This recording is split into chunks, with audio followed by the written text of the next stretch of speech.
is don't quit your job if you're trying to buy a house, because at the moment you quit your job, now you need to establish like new history with this job. So banks and lenders know that you're reliable in this place. So if you're just like, oh, I just quit my job a month ago and I started to be self-employed, they're gonna want now 2 years worth of taxes of you being self-employed to prove that your business even works and that you can even pay yourself.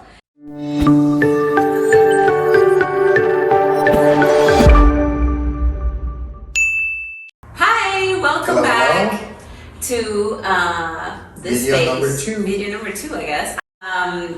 But yeah, I'm Maria Barraza. I'm a real estate agent here in Salt Lake City, Utah. I am Esteban Roque. I'm a general contractor in Salt Lake City. And we are husband and wife. Right. And we work together, and we like to bring you all of this knowledge and information about the real estate industry, how to get into investing, and just things that probably you didn't know about real estate. So here we go. Okay, so now we're going to talk about how we bought our first house, and how you can buy your first house. Yes, we're going to go over some basic steps, but in between we're going to tell you a little bit of our story of how we bought the house. Sure. So do you want to get started with the beginning of the story? Yeah, so I started back when I was working in the office. If you see the last video, you know that I was working in an office before becoming a general contractor. And I was looking to buy a house being a W-2. So the first thing the loan officer told me was like, hey, you gotta find someone to co-sign with you because you do not qualify by yourself. So I thought, oh, okay, so I just need to find someone, and then explain that. Why didn't you qualify? The reason why I didn't qualify because my credit was not established. Poor credit. Oh yeah, poor credit, and I wasn't making enough money. And yeah, not enough income to qualify on your own, because that was before we got married. Exactly. But then I stopped looking for that, and I thought, okay, now that I have the business. So later on, when you got business, that was like 2 years later. Almost. Almost. Oh, like a year. Like I would say right after, not right after, but like a couple of months after I decided to quit the office job, I went back to the loan officer, and then I asked him, it's like, okay, I'm a self-employed now, so you know what I have to do now. And then he said, like, now you gotta wait 2 years to have 2 years of taxes, so you can show that you're an established business and you're gonna be able to make your payments as a self-employed. Yeah, so I guess point number one there is that Esteban, before we were trying to buy the house together, he was meeting with the lender and asking what is the criteria for me to buy a house. So he ran his credit the first time, so you don't have to be afraid of you don't have to do it multiple times. Now that we know better, you don't have to do it multiple times. But he ran his credit the first time just to know where he's at, just to know what he needs to work on. They were like, hey, you don't have enough income on your own. Hey, you don't have a good enough credit. So now I have an idea that I need to improve my credit, make it better, and either make more money on my own or find someone else that's gonna co-sign me. So important step there is that he was like learning through the process, and here's exactly, and here's the catch. Like when we're an employee, you think, oh, you know, all these self-employed people, I'm gonna buy my house after that, and all of this, and blah blah blah. And it's like before you quit your job, that's the thing we were talking in the last video. You make sure to keep it, to learn, because this is one of the things that it will help you do, like to buy the house. So I guess another point that's very important is don't quit your job if you're trying to buy a house, because at the moment you quit your job, now you need to establish like new history with this job. So banks and lenders know that you're reliable in this place. So if you're just like, oh, I just quit my job a month ago and I started to be self-employed, they're gonna want now 2 years worth of taxes of you being self-employed to prove that your business even works and that you can even pay yourself. So it's gonna take you a bit of time. So like he was a W-2, he couldn't qualify, and then he's like, okay, I'm gonna make more money by quitting my job, and yes, he made more money, but now we have to wait 2 years because we gotta show it on our taxes. Exactly. So that was the first thing. Like, don't just quit your job if you want to buy a house. That's important. Establish your credit. establish your credit. We That's talk that about you that? can always be working on it, and we'll talk in a later video on how to, improve your credit so it looks really nice for lenders. But for now, The other thing was, the lender was asking is like, how much money are you gonna put down? That was the thing. okay, so then there's another factor. When he spoke with the lender, he's like, okay, how much money do you want to put as your down payment? Yeah.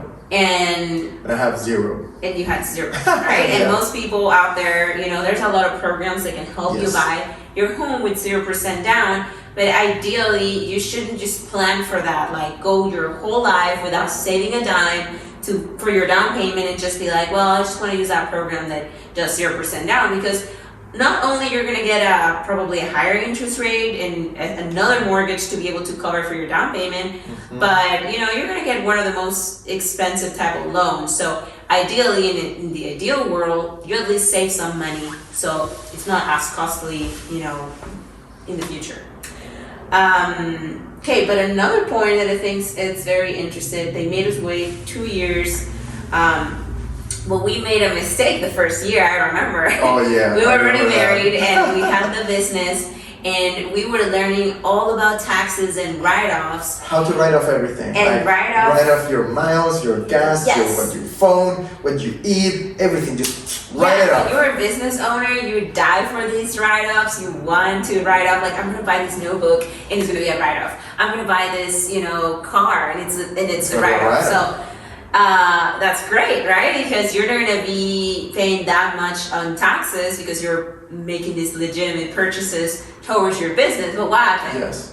Then what happened with that is like your income, then you will show in your taxes, it will be like even lower than what it was making. I on think the- the first year we put that we had losses. Oh yeah, We I didn't remember even that. we didn't even pay taxes. We were just like, oh, we have so many losses, We have. which I don't think it was a lie. that I first mean, year. that, it was Uh, true that we, because again, like this partner that I have, if you see the first video, didn't help at all, so it was a mess. And then on the taxes, okay, we're losing money because we did lose money. On the projects, we were like robbing Peter to pay Paul. And then it was like how we were living. It was like part of your income. Yeah, I had my job. And You had your everything. job, and then with the strong taxes, like, okay, Esteban, we're gonna put all the losses that you have been doing in your business on Elsa Maria's taxes. But we did it on purpose because Yeah. we thought, oh, we're so smart. We're writing up everything. We even had losses. Like, we're not even paying any taxes. Come forward. We check again with this lender to see if we can buy a house. And I think maybe it was a different lender, but we check again, and he's like, okay, this is not gonna work. No. This is not gonna work because now you're self-employed, but you're not making any money. You're saying you're actually having losses. So how is the bank gonna trust you if you're reporting little to nothing on your income? Exactly. How the bank, just think about it this way. How the bank will take the risk of trusting you if in paper you're saying you don't make any money, and you are not gonna be able to meet your financial obligations. Like, how is the bank? How am I gonna lend you money if you don't make money and you don't pay you're your bills? basically you're telling them you're broke. Yes. Like, So mistake number one: if you're self-employed, well, that wasn't mistake number one, but I guess no, that's if you're like mistake. if you're self-employed, just remember to put some money on those taxes if you want to qualify. And I think long time ago you didn't need to have that much because houses were really cheap, but we're in 2022. Houses are way more expensive right now, so now you need quite a bit of money, especially with where interest rates are right now, to be able to qualify. You don't want to be saying I made minus 20,000 last year. You don't want to say that. I don't think so. Okay, but great. So the time passed. We did our taxes the right way. We filed some money. We paid some taxes. Yes. you pay And taxes. finally, we were ready It's okay to pay to taxes. buy the house. So how did that go? So I remember then after, okay, we declared the 2 years of taxes. We did pay taxes. There's nothing wrong with paying taxes. Like people tell you, oh, like you gotta pay. You just have to pay your fair share. Like that's the one thing. Like you gotta pay taxes and pay your fair share. We got our 2 years of taxes, and then I remember then you start getting your real estate license.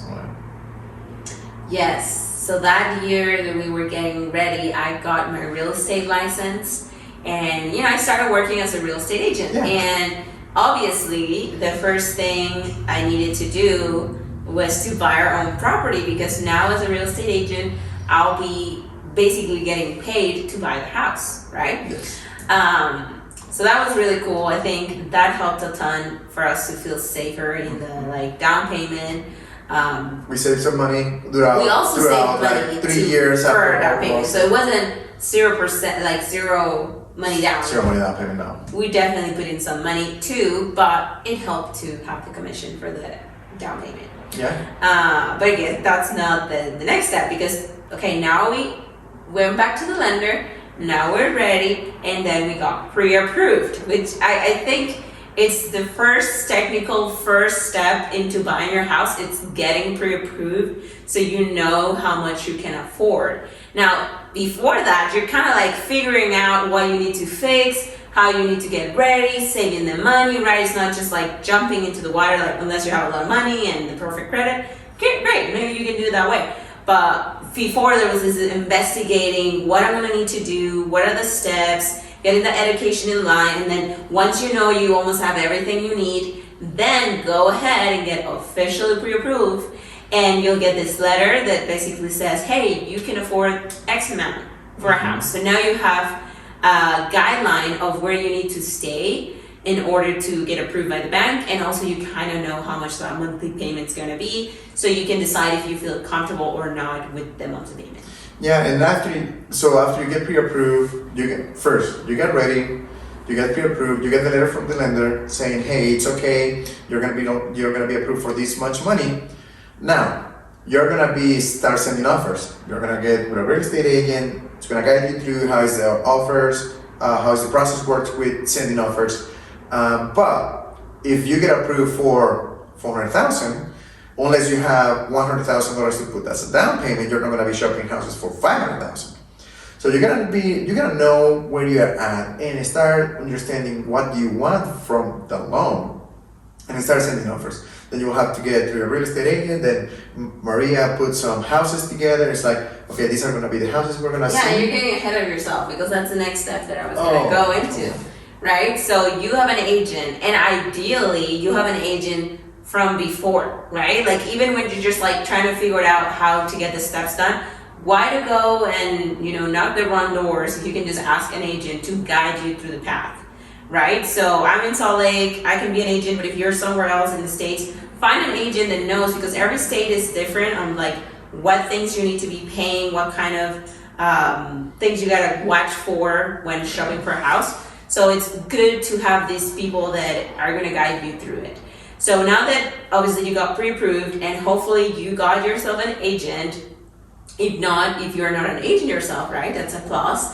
Now we're gonna come together and sit down and really nail down that criteria, and we're going to decide what are your must, what are your deal breakers, and what is that you want, and what are you willing to give up. Because most of the time, buying your first house, you're not gonna be able to buy exactly like your dream house. Oh my gosh, it's gonna have every single thing that I want. Yeah, but you're gonna be like, hey, I'd rather be a little bit closer to the city, but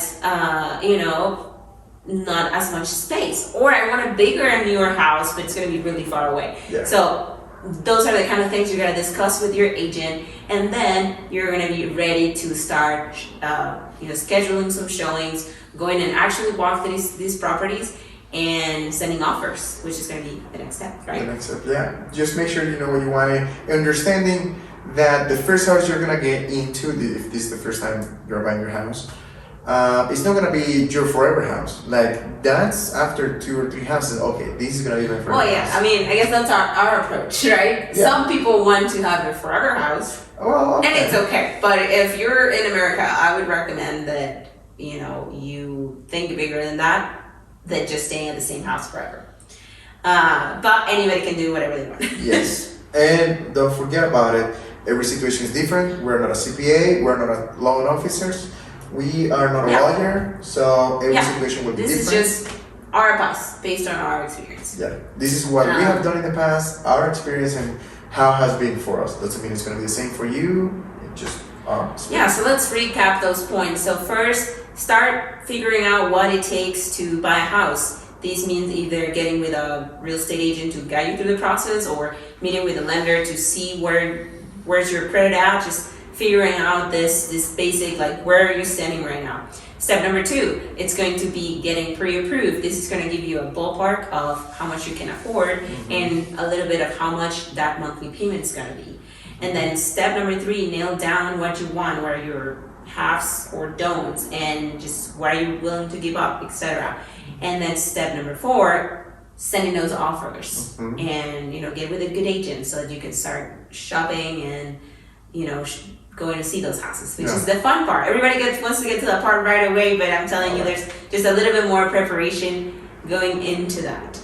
And we're not going to go deeper into what's going to happen after you get a home under contract. I think we're going to leave that for a separate video on like all of the things that you're going to need for that home buying process. But this is the first part that you as a buyer need to be prepared to do in order to at least put that first step on the door. Once a home is on the contract, now we can talk like you're actually getting a house, right? Yeah, actually getting a house. And remember, like throughout the whole process, you gotta remember, I gotta save money for my down payment. Yeah, so let's just finish up quickly our story because we didn't finish that. So we got the pre-approval. We figured out kind of what we wanted. We had an area in mind actually that was like, this is our area, this is what we want. So we didn't even look at houses outside of this area. It didn't matter if it was like smaller or whatever. It's like, this is the area we want. I don't want to drive 2 hours to work every day. Keep in mind, I am a realtor. He's a general contractor. We have several houses and projects throughout the city. If I live too far now, I'm driving the whole city, 30 minutes every time. So where we live now is just perfect because it's really close to everything and we get to our job sites or listings really fast. So we figured that much out. We also figured out that we wanted a mother-in-law apartment, which in Utah, that stands for having a basement apartment. Not every state has like basement apartments, but in Utah, almost every house has a basement. So we wanted a separate entrance and we wanted a kitchen. And also we didn't want anything that needed too much remodel because we already remodel houses. So it was like, I don't want to live in a remodel and work at a remodel and always be and that was in this like chaos. Being the dust, being the sound, being the noise. Like we have already enough in our job sites to deal with that. Yeah, it was too much. But once we found the one, we put an offer. There was some negotiation involved, and maybe we'll make a separate video just kind of going through that story. But we got the house, and we closed on it, right? But stay tuned for the next video because we'll go deeper into what are the steps once you have your home in the contract, what to watch for, what kind of money you need to have ready and for what. And we'll watch you in the next video. We'll watch you then. See you next one.